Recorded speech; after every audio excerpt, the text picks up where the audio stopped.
Hi ಎಲ್ರಿಗೂ ನಮಸ್ಕಾರ. Welcome back to my channel. ಇವಾಗ ಅವರೆಕಾಯಿ ಸೀಸನ್ ಶುರು ಆಗಿದೆ. ಎಲ್ಲರೂ ಮನೆಯಲ್ಲೂ ಅವರೆಕಾಯಿ ರೆಸಿಪಿ ಸ್ಟಾರ್ಟ್ ಮಾಡಿರ್ತೀರಾ. ನಾನಿವತ್ತು ನಿಮಗೆ ಅವರೆಕಾಯಲ್ಲಿ ಪೊಂಗಲ್ ಮಾಡೋದು ಹೇಗೆ ಅಂತ ತೋರಿಸ್ತಾ ಇದ್ದೀನಿ. ತುಂಬಾ ಸಿಂಪಲ್ ಆ್ಯಂಡ್ ಟೇಸ್ಟಿಯಾಗಿರುತ್ತೆ. ಹೇಗೆ ಮಾಡೋದು ಅಂತ ನೋಡ್ಕೊಂಬರೋಣ. 1 ಗ್ಲಾಸಷ್ಟು ಅಕ್ಕಿ, ಅದೇ ಗ್ಲಾಸಲ್ಲಿ ಅರ್ಧ ಕಪ್ಪು ಹೆಸರು ಬೇಳೆ ಹಾಕಿ ಚೆನ್ನಾಗಿ ವಾಶ್ ಮಾಡ್ಕೊಂಡಿದ್ದೀನಿ. ಒಂದು 2-3 ಸಲ ವಾಶ್ ಮಾಡ್ಕೊಂಡು ಅದಕ್ಕಿವಾಗ ಒಂದು ಅರ್ಧ ಕಪ್ ಆಗುವಷ್ಟು ಅವರೆಕಾಯಿ ಸೇರಿಸ್ತಾ ಇದ್ದೀನಿ. ನಿಮಗೆ ಜಾಸ್ತಿ ಅವರೆಕಾಯಿ ಬೇಕು ಅಂದರೆ ಜಾಸ್ತಿ ಹಾಕೋಬೋದು. ನಾನಿಲ್ಲಿ ಅರ್ಧ ಕಪ್ಪು ಅದೇ ಲೋಟದಲ್ಲಿ ಅರ್ಧ ಲೋಟ ಆಗೋಷ್ಟು ನಾನು ಅವರೆಕಾಯಿನ ಹಾಕೊಂಡು ಅದಕ್ಕೆ ಹಾಕಿ ನಾನು ಬೇಯಿಸ್ತಾ ಇದ್ದೀನಿ. ಅವರೆಕಾಯಿ ಚೆನ್ನಾಗಿ ಬೇಯುತ್ತೆ ಈ ಥರ ಮಾಡೋದ್ರಿಂದ. ಇವಾಗ ಒಂದು 3 ಕಪ್ ಆಗೋಷ್ಟು ನೀರು ಹಾಕೊತಾ ಇದ್ದೀನಿ. ಅದೇ ಲೋಟದಲ್ಲೇ 3 ಲೋಟ ನೀರು ಹಾಕೊಂಡಿದ್ದೀನಿ. ಹಾಕೊಂಡು ಚೆನ್ನಾಗಿ ಮಿಕ್ಸ್ ಮಾಡ್ಕೊಂಡು ಅದಕ್ಕೆ ರುಚಿಗೆ ತಕ್ಕಷ್ಟು ಉಪ್ಪನ್ನು ಸೇರಿಸ್ತಾ ಇದ್ದೀನಿ. ಆಮೇಲೆ ಒಗ್ಗರಣೆಗೂ ಕೂಡ ನಾನು ಹಾಕೊತೀನಿ. ಈಗ ಸ್ವಲ್ಪ ಕಲ್ಲುಪ್ಪನ್ನು ಸೇರಿಸಿದ್ದೀನಿ. ಕಲ್ಲುಪ್ಪು ಹಾಕೋದ್ರಿಂದ ಚೆನ್ನಾಗಿರುತ್ತೆ ಟೇಸ್ಟು. ಇವಾಗ ಅದನ್ನು ಚೆನ್ನಾಗಿ ಮಿಕ್ಸ್ ಮಾಡ್ಕೊಂಡು ಒಂದು ಸ್ವಲ್ಪ ಎಣ್ಣೆ ಹಾಕೊತಾ ಇದ್ದೀನಿ. ಎಣ್ಣೆ ಹಾಕೋದ್ರಿಂದ ಚೆನ್ನಾಗಿ ಬೇಗ ಬೆಂದೋಗುತ್ತೆ ಬೇಳೆ, ಅದಕ್ಕೋಸ್ಕರ. ಇವಾಗ ಕುಕ್ಕರ್ ಮುಚ್ಚಳ ಮುಚ್ಚಿ ಒಂದು 3 ವಿಷಲ್ ತೊಗೊಂಡಿದ್ದೀನಿ ಮೀಡಿಯಮ್ ಫ್ಲೇಮ್ನಲ್ಲಿ. ಇವಾಗ ಒಗ್ಗರಣೆಗೆ ರೆಡಿ ಮಾಡ್ಕೊಳ್ಳೋಣ. ಇವಾಗ ನೋಡಿ ಒಂದು 3 ವಿಷಲ್ ಆಗಿದೆ. ಇದನ್ನ ಪಕ್ಕಕ್ಕೆ ಎತ್ತಿಡ್ಕೊತಾ ಇದ್ದೀನಿ. ಈಗ ಒಗ್ಗರಣೆಗೆ ಕಾಳು ಮೆಣಸು ಹಾಗೆ ಜೀರಿಗೆನ ತರಿಯಾಗಿ ಕುಟ್ಟಿ ಪುಡಿ ಮಾಡಿ ಹಾಕೊತಾ ಇದ್ದೀನಿ. ಈ ಥರ ಕುಟ್ಟಿ ಹಾಕೋದ್ರಿಂದ ಆ ಜೀರಿಗೆ ಮೆಣಸು ಫ್ಲೇವರ್ ಚೆನ್ನಾಗಿರುತ್ತೆ. ಪೊಂಗಲ್ಗೆ ಜೀರಿಗೆ ಮೆಣಸು ಫ್ಲೇವರ್ ಇದ್ರೇ ಚೆನ್ನಾಗಿರತ್ತಲ್ವಾ, ಅದಕ್ಕೋಸ್ಕರ. ನೋಡಿ ಇವಾಗ ತರಿಯಾಗಿ ನಾನು ಕುಟ್ಟಿ ಪುಡಿ ಮಾಡಿ ಒಂದು ಕಡೆ ಎತ್ತಿಡ್ಕೊತಾ ಇದ್ದೀನಿ. ಈಗ ಒಗ್ಗರಣೆ ಮಾಡ್ಕೊಂಬರೋಣ. ಒಗ್ಗರಣೆಗೆ ಈಗ ಒಂದು ಪ್ಯಾನ್ ಇಡ್ಕೊತಾ ಇದ್ದೀನಿ. ಪ್ಯಾನಿಗೆ ಎಣ್ಣೆ ಹಾಕ್ಕೊಂಡು ಎಷ್ಟು ಬೇಕೋ ಅಷ್ಟು ಎಣ್ಣೆ ಹಾಕ್ಕೊಂಡು ನಾನು ಪುಡಿ ಮಾಡಿದ್ನಲ್ವಾ ಆ ಕೋರ್ಸ್ ಪೌಡ್ರು, ಅದನ್ನ ಇವಾಗ ಎಣ್ಣೆಗೆ ಸೇರಿಸ್ತಾ ಇದ್ದೀನಿ.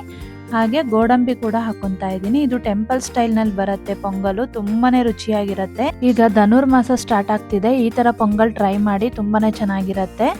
ಈಗ ಅದು ಗೋಡಂಬಿ ಚೆನ್ನಾಗಿ ಎಣ್ಣೆಯಲ್ಲಿ ಫ್ರೈ ಆಗಬೇಕು. ಒಂದು ಸ್ವಲ್ಪ ಕೆಂಪಾದ್ಮೇಲೆ ಶುಂಠಿ ಬೆಳ್ಳುಳ್ಳಿ ಜಜ್ಜಿರೋದನ್ನ ಹಾಕೊತಾ ಇದ್ದೀನಿ.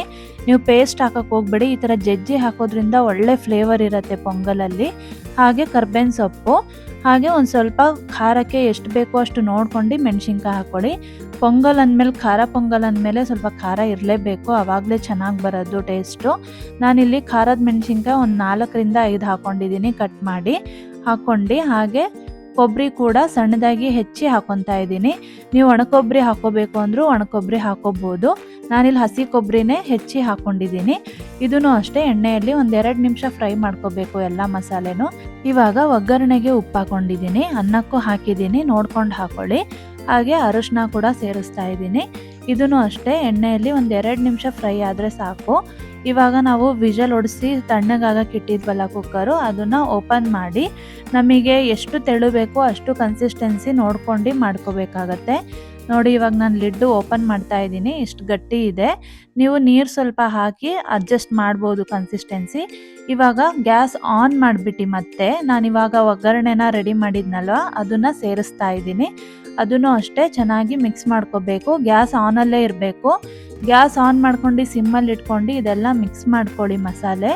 ಅದೆಲ್ಲ ಚೆನ್ನಾಗಿ ಮಿಕ್ಸ್ ಆಗುತ್ತೆ, ಚೆನ್ನಾಗಿ ಫ್ಲೇವರ್ ಇರುತ್ತೆ, ಒಳ್ಳೆ ಪೊಂಗಲ್ ಅಂತಲೇ ಹೇಳ್ಬೋದು. ನೋಡಿ ಇವಾಗ ಎಷ್ಟು ಚೆನ್ನಾಗಿ ಕಾಣಿಸ್ತಿದೆ ಕಲರ್ ಅಲ್ವಾ. ನೀವು ಟ್ರೈ ಮಾಡಿ, ತುಂಬಾ ಚೆನ್ನಾಗಿ ಬರುತ್ತೆ ಈ ರೆಸಿಪಿ. ಕೊನೆಯದಾಗಿ ಪೊಂಗಲ್ಗೆ ನಾನಿವಾಗ ಕೊತ್ತಂಬರಿ ಸೊಪ್ಪು ಹಾಗೆ ತುಪ್ಪನ ಸೇರಿಸ್ತಾ ಇದ್ದೀನಿ. ನೀವು ಒಗ್ಗರಣೆಗೂ ತುಪ್ಪ ಯೂಸ್ ಮಾಡ್ಬೋದು, ಬಟ್ ಈ ಥರ ಮೇಲಿಂದ ಹಾಕೋದ್ರಿಂದ ಚೆನ್ನಾಗಿರುತ್ತೆ ಫ್ಲೇವರು. ತುಪ್ಪದ ಫ್ಲೇವರ್ ಹಾಗೆ ನಮಗೆ ಗೊತ್ತಾಗುತ್ತೆ ತಿನ್ನೋಬೇಕಾದ್ರೆ, ಅಷ್ಟು ಚೆನ್ನಾಗಿರುತ್ತೆ. ಇವಾಗ ತುಪ್ಪ ಹಾಕಿ ಮತ್ತೆ ಕಲಿಸ್ತಾ ಇದ್ದೀನಿ. ಚೆನ್ನಾಗಿ ಮಿಕ್ಸ್ ಮಾಡಿಕೊಂಡ್ರೆ ಇನ್ನೊಂದು ಸ್ವಲ್ಪ ಹೊತ್ತು ಒಂದು 5 ನಿಮಿಷ ಸಿಮ್ಮಲ್ಲೇ ಹಾಗೆ ಬಿಟ್ಬಿಡಬೇಕು. ಆ ತುಪ್ಪ ಎಲ್ಲ ಕರಗಿ ಚೆನ್ನಾಗಿ ಆ ಫ್ಲೇವರ್ ಬರುತ್ತೆ. ನೋಡಿ ಕನ್ಸಿಸ್ಟೆನ್ಸಿ ನಾನು ಇಷ್ಟು ಮಾಡ್ಕೊಂಡಿದ್ದೀನಿ. ನಿಮಗೆ ಎಷ್ಟು ಬೇಕು, ತುಂಬ ತೆಳ್ಳು ಬೇಕು ಅಂದರೂ ಮಾಡ್ಕೋಬೋದು, ಗಟ್ಟಿ ಬೇಕು ಅಂದರೂ ಮಾಡ್ಕೋಬೋದು. ನೋಡಿ ಇವಾಗ ಖಾರ ಪೊಂಗಲ್ ಅವರೆಕಾಯಿ ಹಾಕಿ ಪೊಂಗಲ್ ರೆಡಿಯಾಗಿದೆ. ನೀವು ಟ್ರೈ ಮಾಡಿ ಹೇಗೆ ಬಂದಿತ್ತು ಅಂತ ನನಗೆ ಕಮೆಂಟ್ ಮಾಡಿ. ಫಸ್ಟ್ ಟೈಮ್ ನಮ್ಮ ಚಾನಲ್ ನೋಡ್ತಾ ಇದ್ದರೆ ದಯವಿಟ್ಟು ಸಬ್ಸ್ಕ್ರೈಬ್ ಮಾಡ್ಕೊಳ್ಳಿ. ಹಾಗೆ ಬೆಲ್ ಬಟನ್ ಪ್ರೆಸ್ ಮಾಡಿ, ನೋಟಿಫಿಕೇಷನ್ ನಿಮಗೆ ಮೊದಲೇ ಬಂದು ತಲುಪತ್ತೆ. ಹಾಗೆ ಅದ್ರ ಮೇಲ್ಗಡೆ ತುಪ್ಪ ಹಾಕಿ ಸರ್ವ್ ಮಾಡ್ಕೊಳ್ಳಿ ಚಟ್ನಿ ಜೊತೆಗೆ. ವಿಡಿಯೋ ಇಷ್ಟ ಆದರೆ ಲೈಕ್ ಮಾಡಿ, ಶೇರ್ ಮಾಡಿ, ಹಾಗೆ ಕಮೆಂಟ್ ಮಾಡೋದನ್ನು ಮರಿಬೇಡಿ. ಹಾಗೆ ನಾನು ನಿಮಗೆ ಮುಂದಿನ ವಿಡಿಯೋಗಳೊಂದಿಗೆ ಸಿಗ್ತೀನಿ. ಅಲ್ಲಿವರೆಗೂ ಎಲ್ರಿಗೂ ಧನ್ಯವಾದಗಳು.